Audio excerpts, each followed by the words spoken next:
Hey, what's up everybody? William here with ARFCOM. So check this little guy out. I mean, have you ever seen a suppressor this little?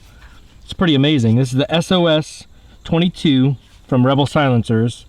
But before I get too much into the size and the weight and everything of this, let me just take a step back. Okay, this is the SOS 22 from Rebel Silencers.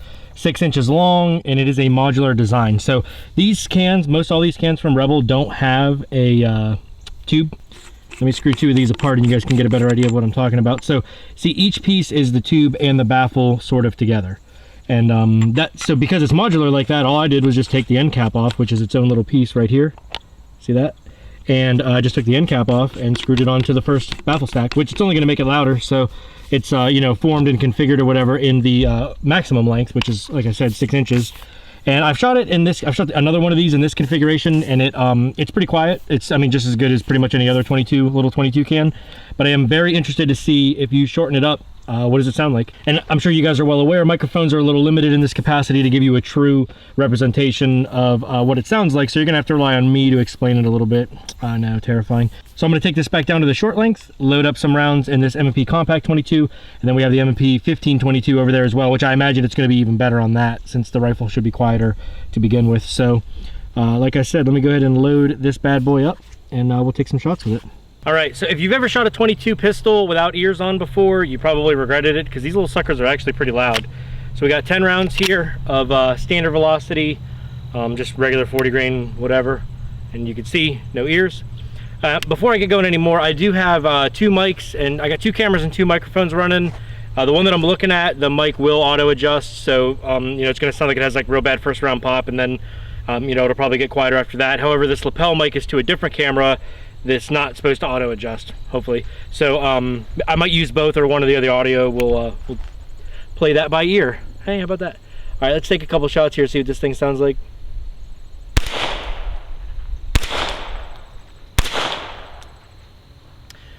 It's kind of like exactly what you would expect. It's not silent. It's not as good as a full-size silencer, but it's not like shooting a pistol with no ears on. It's just a little bit too loud.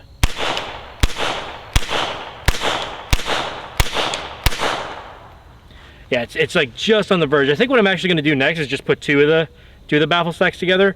But let's try it on the rifle first.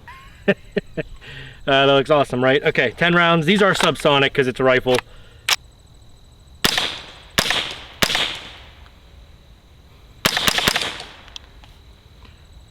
It's pretty it's pretty quiet.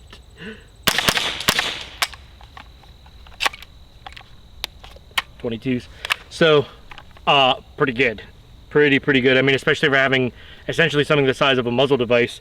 So I say we add one, because this doesn't even really have a baffle in it. It's just the little first chamber and a cap. So let's do one actual baffle part, and so we'll have 2 little sections. Try to get on both. And just to give you guys an idea of how light it is, throw it on the little scale here. We got 1.2 ounces, okay?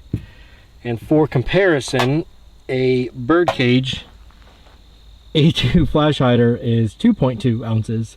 So it is incredibly light. That's not looking too bad, right? Yeah, not too bad at all. Now it's kind of looking like it matches, like it's the right size. So we actually have a, you know, one of the baffles in there now.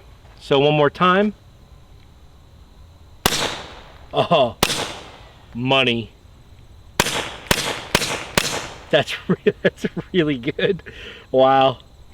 You know, I've shot pretty big cans on 22 handguns before that are much, you know, even much quieter than this. And like I said, those are supers. I don't think that really matters in a pistol.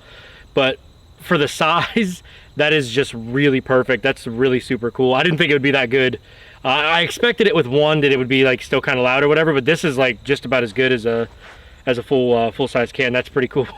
Here it is on the 2-section setup on the rifle. I did notice a little bit of a baffle strike there on the cap on the end, which is pretty surprising since the can was shorter, but this is probably a good time to mention that these cans are 99 bucks. Let's try a few of these. I anticipate this is going to be marvelous. I did have a little bit of a first round pop that was a little bit louder. Stupid Winchester X22s. Yeah, it did have a little bit of a first round pop, but after that it was pretty good. All right, so I think that modular design is pretty cool. I think the tubeless design is pretty neat. It comes apart relatively easily to clean and everything. And you know, obviously not quite as quiet as you would want in the shortest possible configuration, but I think like this, it's actually pretty good. It's certainly good for a rifle, and you can kind of tailor it to whatever you're doing. Like I said, I am a little surprised about the baffle strike. Let me try and show you guys that on the end of this. Maybe I can just get this part of it off. Yeah, see that right there? Definitely tagged it a little bit. And yeah, and being as short as it was, that's pretty weird. So I don't know. I mean, that ammo should have been fine or whatever, but anyhow, I did take it apart though and look at the inside of like the actual baffles or whatever, and there's no marks on those. It only hit the end cap, so that's kind of weird. You know, like I said, 99 bucks for these. They're all aluminum. They really work good for what you pay.